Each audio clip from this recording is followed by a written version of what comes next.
This is real trim scrap waste on a roof. Sorry, somebody called me in that video.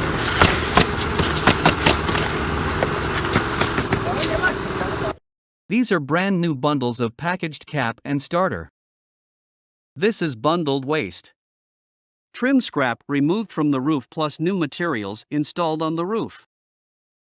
Why would anyone estimate using bundled waste? Simple. Dollars, lots of dollars. Bundled waste estimating results in paying the same labor rate for cap and starter as field shingles.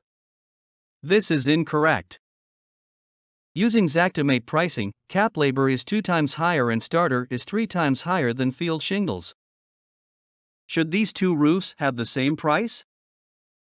Bundled waste would price both exactly the same. If cap and starter are estimated as separate line items, the price for roof 2 is $2,177.74 higher.